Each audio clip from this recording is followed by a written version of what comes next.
Hi, I'm Misha Ketchell, editor of The Conversation. For democracy to work, people need to be well informed.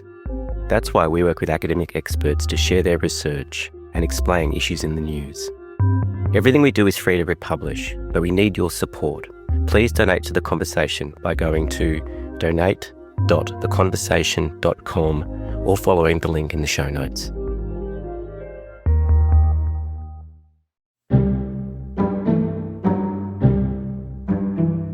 From The Conversation, this is Politics with Michelle Grattan. The crucial Farrer by-election is on Saturday week and pre-polling is underway in the southern New South Wales seat, which was vacated by former Liberal leader Susan Lee. The campaign has seen the Liberals and the Nationals relegated to also-rans in a contest that's between One Nation's David Farley and independent candidate Michelle Milthorpe. Defeat for the Liberals looms as a major blow for opposition leader Angus Taylor. A One Nation victory would be the first time the party won a House of Representatives seat. In this podcast, election analyst Antony Green dives into the weeds of the contest. We also speak to Michelle Milthorpe and to One Nation's Barnaby Joyce. David Farley did not make himself available for interview. Antony Green, firstly, what's the significance of this by-election, given that the Liberal and National parties don't look like they're going to make it into the top two on the primary votes? Well, historically, it's significant. We've had a party system now for 8 decades, a Labor Party, a Liberal Party, a National Party. They're the ones that nearly always have competed to form government to win almost all seats. But this by-election, it looks like a contest between an independent and One Nation. That's a complete diversion from the tradition of Australian political history. It's also significant for what's going to happen at the next election because Farrer is a very rural seat. It's the sort of seat Labor rarely polls well in, and they're not even contesting the by-election. If the coalition parties can't win a seat like Farrer, then the sort of seats which were the only ones it retained at the 2025 election, having been wiped out in the cities, if they can't retain a seat like Farrer, what are their hopes of winning government at the next election? Especially as they've held this seat, I think, for, 3/4 of a century, ever since it was formed. It's the Albury end of the electorate is a traditional Liberal voting part in New South Wales. It's been, at state level, it's been Liberal held since the Second World War. The western end of the electorate is more rural National Party territory. The seat was held for a while by Tim Fischer for a variety of historical reasons, but it's traditionally been a Liberal seat. But the current boundaries of Farrer are a combination of a Liberal end and a National end. But even with those two ends of the electorate where the coalition parties have strength, they both look like to be excluded and passed by One Nation.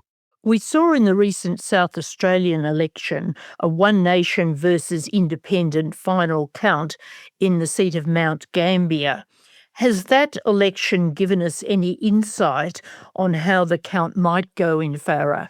And indeed, has the South Australian election generally given us an insight? There are some similarities with South Australia in that there's a major contest going on between the Liberal Party and the National Party on one side and One Nation on the other. The differences are that in South Australia, it was a battle for second place. The Labor Party was absolutely dominant. In Farrer, it's a totally rural electorate. There is no Labor candidate, and the Labor Party is not dominating the debate there. It's an independent versus One Nation. If you look at the electorates outside of Adelaide in South Australia, there is some similarities. It's a complete breakup of the vote between Labor, Liberal, One Nation, independents. Farrer looks more like a rural seat in South Australia, but the South Australian election was decided by what the vote was in Adelaide, Labor winning 36, so winning nearly all but one seat in Adelaide. That's where the next federal election will be decided in urban areas. It's not going to be decided in seats like Farrer, but if the Liberals and Nationals can't hold a seat like Farrer, and they've already been shut out of the metropolitan areas, what is their future? Of course, it's notable that the Liberal and Nationals are competing in Farrer because it's an open seat. It's not occupied by any one former seat, of course, of Susan Lee, the former Liberal leader. But I think it's also interesting, isn't it, that we have seen the Liberals and Nationals, even though they're competing, campaigning together.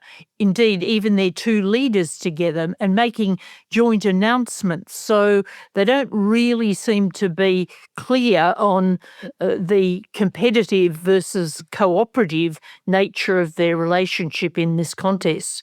To some extent, preferential voting allows this sort of odd contest where two parties can compete but also cooperate. We have seen in the past when party relations have been sort of more bitter. I can remember 1993 when there were three-cornered contests in this part of the state, a part of New South Wales, and John Hewson, the Liberal leader, just didn't even go to them to avoid the bitterness of the two parties. There's a lot more cooperation between the two parties on the ground in the electorate. But I mean, we've been focusing on whether the Liberal Party can hold this seat, how well the Liberal Party will do. But if the National Party is reduced to single figures in this electorate, it just shows that One Nation is a bigger threat to the National Party and the Liberal Party. The National Party only holds rural seats, so a rise in One Nation is an existential threat to the National Party. For the Liberal Party, they hold more mixed electorates, and they still hold some urban electorates. So it's a question of who's more threatened by the rise of One Nation in Farrer, the Liberal Party or the National Party. So do you think this accounts for the fact that the Nationals leader, Matt Canavan, is spending so much time in the electorate, even though he must know that they can't win, they're not going to win, but he's been literally camped out there, it seems, for weeks? What they're trying to, in real areas, they're trying to save themselves. They're more directly attacking One Nation. It's clear that they understand that One Nation is a bigger threat to them. They've seen it before. In Queensland, when One Nation first arose, One Nation is a danger, a really serious danger to the National Party. I think the fact that they want to make sure they get as many votes as possible, they maintain as much strength as possible in a seat like Farrer, and they want to make sure that they are competitive, because if they have more three-cornered contests at the next federal election, they've got to keep their sort of campaigning on the ground, strength on the ground still there. Both the Liberals and the Nationals are preferencing One Nation ahead of Michelle Milthorpe, the high-profile independent. How important do you think these preferences will be in determining who wins, Milthorpe or One Nation? I think they're important for Farrer because Michelle Milthorpe, she got about 20% of the vote at the last general election. There's no Labor candidate which potentially adds another 10 to 15% to her vote. She may take some votes for the Greens, though there isn't a lot of Green vote in that electorate. So on that basis, it's a bit hard to see her getting above 35% primary, getting into the 40s on preferences. Without Liberal and National preferences, it makes it very difficult for her to win. And you'd expect that if One Nation reached second place with those preferences from Liberal Nationals, One Nation have a stronger chance of winning the seat. So Liberal and National preferences are really important because they will decide the battle between One Nation and the independent. It's interesting to watch what the flows are and how it unfolds, because at this point, they're just making sure that an independent doesn't win a seat like Farrer. But what will be the attitude come the next election? I mean, if the Liberals and Nationals to win seats on current polling will need One Nation preferences. So you can understand why they are very tempted to direct preferences to One Nation, to do some form of swap, formal or otherwise, because it's the only way they can guarantee that they'll win some seats. The One Nation candidate, David Farley, has obviously had a glitch in the campaign when it was revealed that he'd flirted with Labor in the past. Do you think that sort of thing will matter in this electorate, or do you think the One Nation vote is so much a grievance vote, a protest vote, that people will ignore this sort of thing? I don't think that revelation will be much of a problem for them in the by-election. I think it's embarrassing for the candidates that, and embarrassing for the party that they didn't seem to know that. So there's, once again, it's a sign that One Nation aren't very good at actually backgrounding their candidates. I suspect he'll have a strong chance of winning, and he's well known. And to an extent in rural electorates, who the candidate is, their name and their, what people know of them is better than any party affiliation. I mean, Labor's done particularly well sometimes in safe rural seats with a well-known candidate. There's a long history of that in the New South Wales Labor Party. I think that sort of history is maybe not relevant today, but I still think it's who the candidate is that's more important. I don't think that many voters will be turned off by his past dalliances with Labor. What do you think it would mean for One Nation to win this seat, to win their first federal lower house seat? How much momentum would that give them? I think winning Farrell would be a huge boost to One Nation. It would put every member for a rural or regional seat, give them a warning that One Nation is coming for them. It's a threat to both the Liberals and the Nationals. Less so for Labor, because Labor doesn't hold many regional seats. The most obvious seat would be Hunter, which has a mix of rural and mining areas where One Nation finished second in the last federal election. But outside of the cities, One Nation is not a threat to Labor because Labor holds so few regional seats. Where the question is how One Nation would do in parts of metropolitan Australia. We saw clear evidence in the South Australian election that in very safe Labor areas, One Nation can poll well. In South Australia, that wasn't enough to win any seats to really threaten Labor. But at a close election like a federal election, maybe it will. It also portends what we might see at the Victorian election, that there's seats. The Liberal Party hasn't won a seat west or north of the Yarra in Melbourne this century. The Liberal Party is very poor at polling in those sorts of areas, but Labor's vote declined at the last election.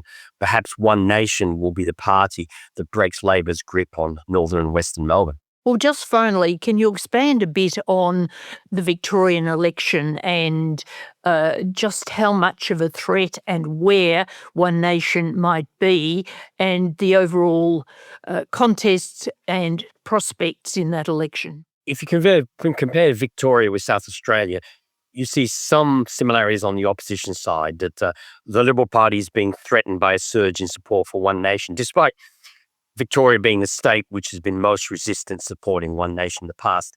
We're also seeing the Liberal parties, like South Australia, has been riven by factional divisions. It's also late in 2025 switched to a young female leader of the party, Ashton Hearn in South Australia, Jess Wilson in Victoria. So on the opposition side, there's that similarity with problems internally for the Liberal Party and One Nation challenging from outside.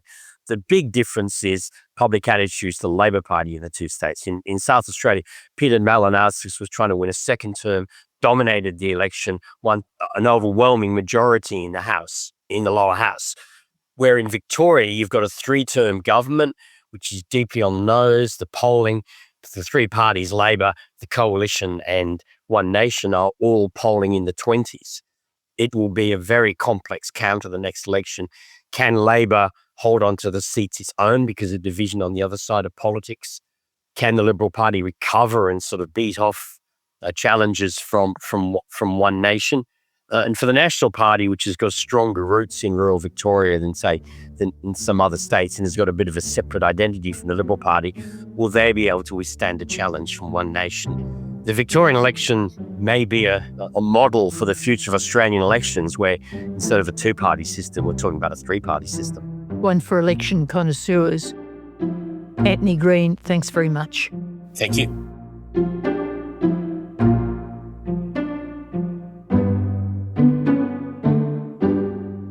Michelle Milthorpe, from the start of this campaign, your opponents have pinned the teal label onto you because you've had funding from Climate 200, and given that your campaign manager has worked for teal campaigns in the past.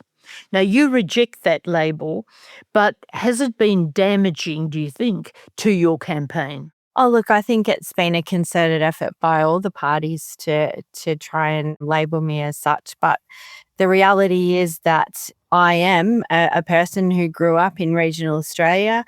I've lived in regional Australia my whole life. I've brought my own children up here. So, my context is significantly different from any of the other so-called Teal representatives. So to put me in the same label as that is just, lazy rhetoric, and it's it's the only thing that they've done.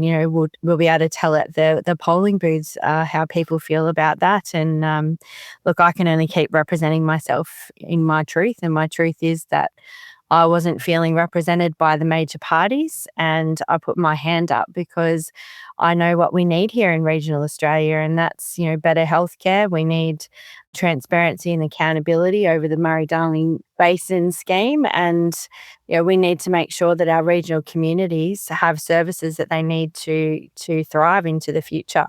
So, again, they can label me, but my truth is that I'm here to do a good job representing the people of Farrer.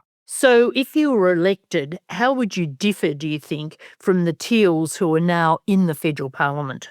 Well, look, it's about context, and the context out here is significantly different to anything in the cities. So my way of doing things will be to be out there and making sure people are hearing what we need here. And, that's knocking on the doors of people who can make changes for the better here. We need to have our federal health minister aware of what's going on for our regional communities, and they're talking about stripping NDIS, and the aged care reforms have just really worked in a negative way for our people in communities who don't have access to the support services that they need. So for our federal government to be saying that Medicare is, an urgent care clinics and rebates are for everybody, well, they're not out here because we don't have access to those things. So, our context is so different. So my way of working is that I need to be talking to the people who make the decisions about what's happening for us and what's the reality and what needs to change.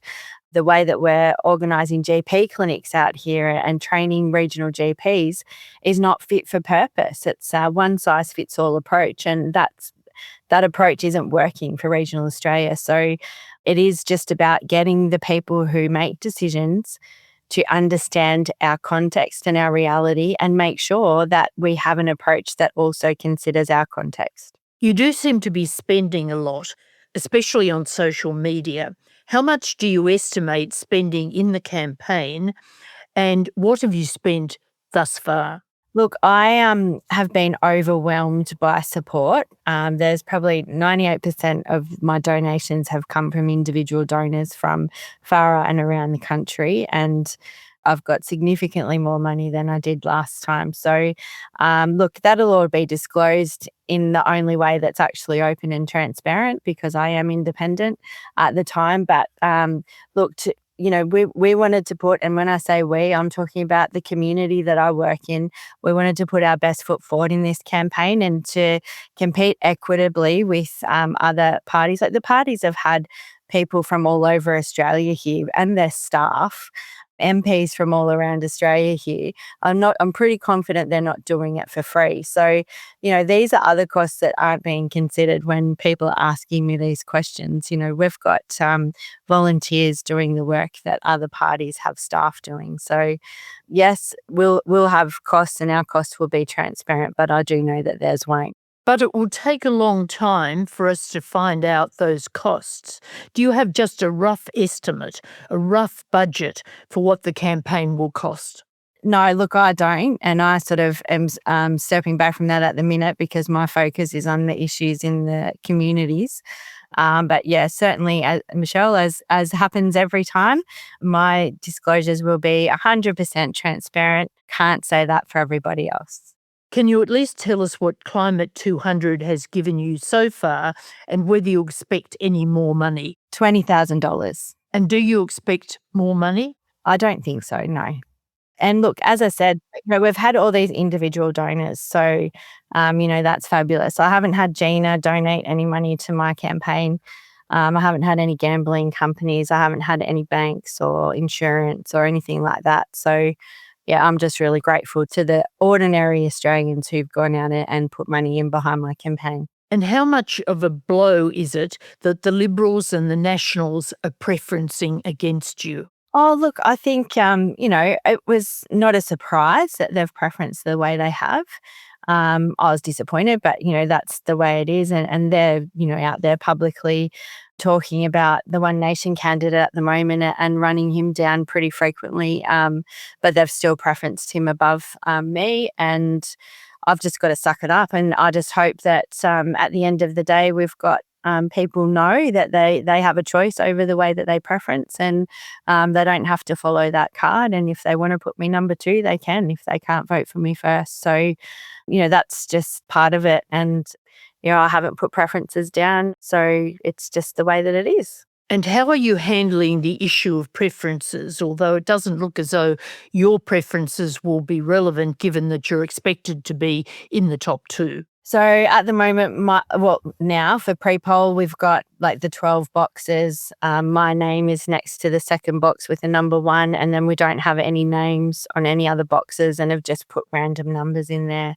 And it is 100% random. All I know is that I was second on the ballot. I know that the Liberal candidate was first, and I can't remember anybody below me, to be completely honest. So just explain the ticket that you're handing out at the moment on the pre-polling booths, and what sort of reception are you getting at the pre-polls?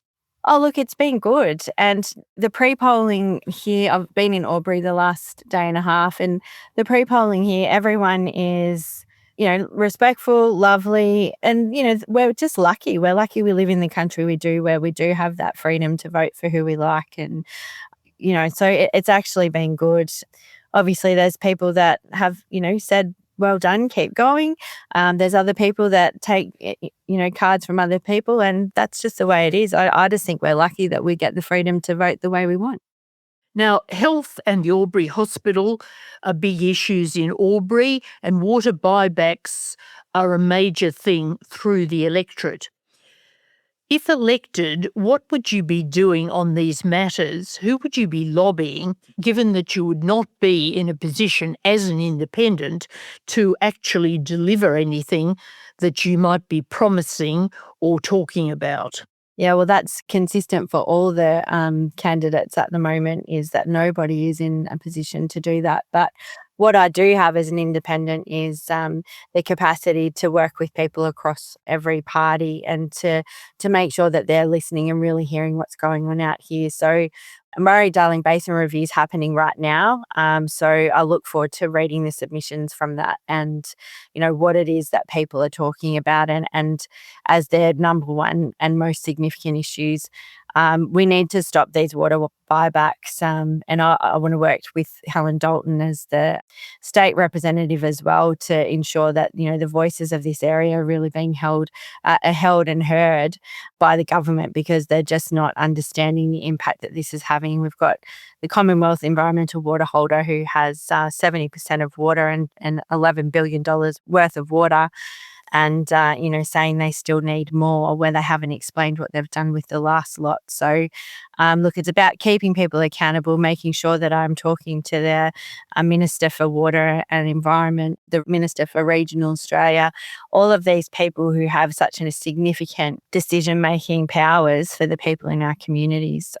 And in terms of health, the same way, it's just about working across the government and making sure that everyone understands what's happening. And also, here are some solutions and things that need to be in place so that we can thrive moving forward. There's a big rollout of transmission towers in parts of Farrer. These don't seem to be such an issue as in various regional areas of Victoria, but are you getting reaction, any blowback on that issue? Yeah, look, there has been some real opposition to that happening in some areas of Farrer. We've got a lot of communities who are part of the Southern Renewable Energy Zone. And, there's one in particular, the local government area of Murrumbidgee has 3 energy projects within their very small footprint. The biggest issue that these communities have is that lack of consultation. There is no gold star framework that has been put out by the federal government to assist these communities to get what they deserve in terms of remuneration for hosting these projects.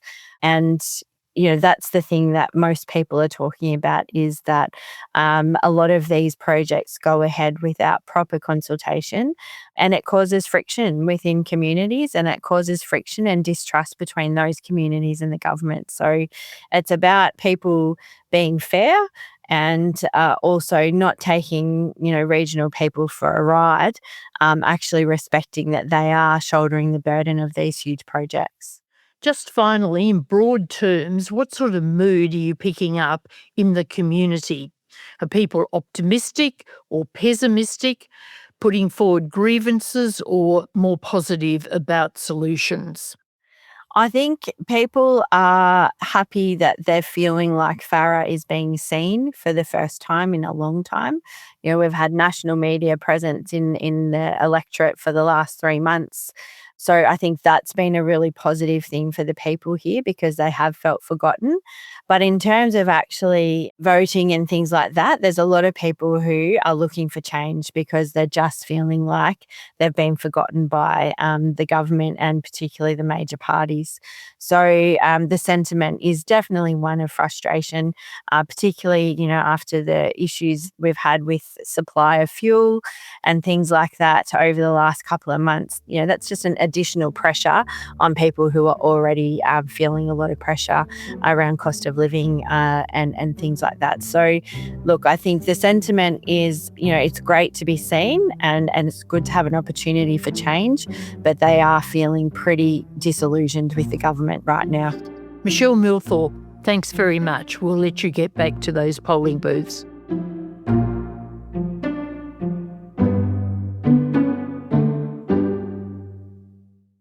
Barnaby, Joyce, let's start with the elephant in the room.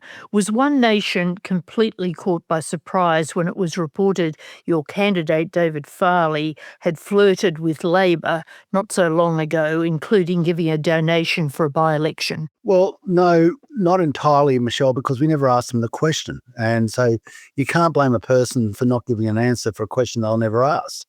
Now, that's probably remiss on us. But the issue that is before us is what's your beliefs now? If Malcolm Turnbull flirted with the Labor Party, ended up as Prime Minister of Australia for the coalition. So this is not unusual, and I think we're making a lot more of it than we should.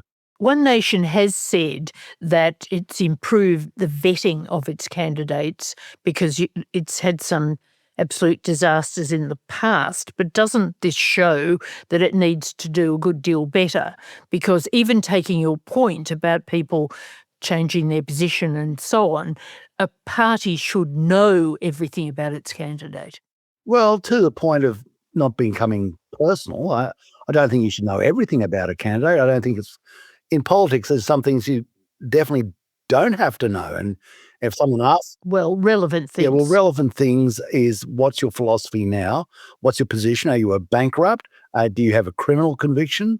Is there, it's not, who did you vote for at the last election? It's kind of your own business. I mean, we're hoping that a lot of people who voted Labor vote with us this time. So having a candidate who once believed in supporting Labor is not entirely unusual and probably a healthy thing. There are a lot of people who supported Labor at the last election who are supporting One Nation now, and even more so the coalition. Do you think that this revelation will damage your vote at all in Farah? I believe that this is something that the left is desperately trying to cling on to. It seems unusual when they try to bring down the right by suggesting that people might have supported their side of the political fence.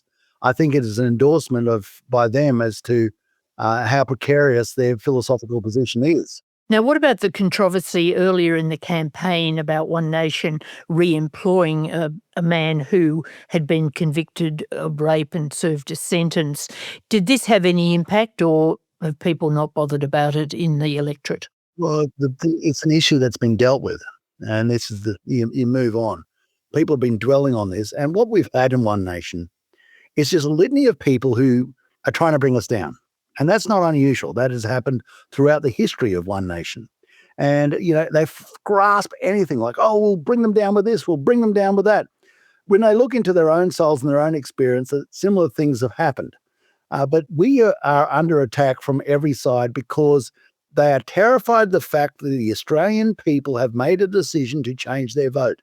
They don't want that. It means things move out of their control. Even the bureaucrats, it means things are moving out of their control, and they want to have control. They want to have two reins, and one rein is the Labor Party and the other rein is the coalition.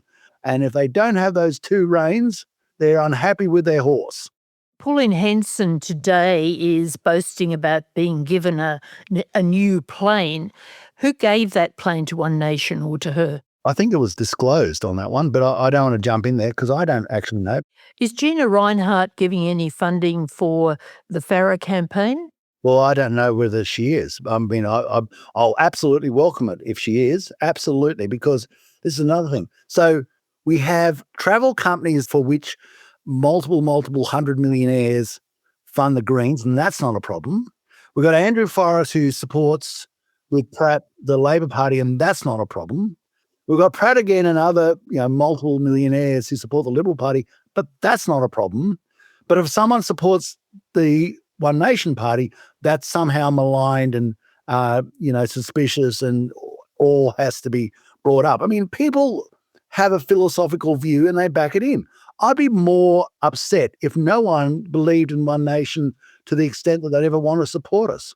But just to put this in a bit of context in Farah, the independent candidate, Michelle Milthorpe, is being attacked by critics for taking money from Climate 200 or being the recipient of a donation from Climate 200. So presumably what's good for the goose is good for the gander, right? She should stand behind it and say, absolutely, I've collected a donation from Climate 200.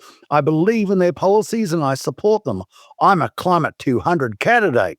And I think there'll be a lot of people in the electorate who'll be very interested to hear that, seeing some of their biggest fights with environmental departments. And, if Miss Reinhardt wants to support One Nation, I'll go out and say, yeah, she supported us. I have no problems with it. I'm not embarrassed about it. I don't hide my friends under a rock. And if Ms. Milthorpe is supported by Simon Holmes à Court and Climate 200, she should accept it and relish it and announce it to the world.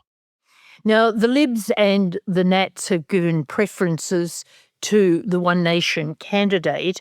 How important do you think those preferences will be to getting David Farley over the line? As important as the Green preferences would be to get Ms. Milthorpe across the line. I mean, once more, the Greens are supporting Ms. Milthorpe. What are your thoughts on that? Well, I'm not surprised because she's from the left-hand side of politics and she's going to get supported from the left-hand side. We're from the right-hand side of politics. In fact, would say unambiguously the right. So we preference the National Party second and the Liberal Party third. Now, I don't know where the Liberal Party's preference us, but the National Party preferenced us fifth. So all I can say is we're a lot kinder to them than they were to us. And it's not surprising that people on the Conservative side of politics, or you would hope a Conservative side of politics, would support the Conservative candidate after themselves. And the people on the left-hand side of politics, such as the Greens supporting Ms. Milthorpe, are doing nothing remarkable by supporting someone on their side of the political fence. But the Nationals have put One Nation above Milthorpe, and that's what counts, even though they might be fifth. Yeah, of course they would.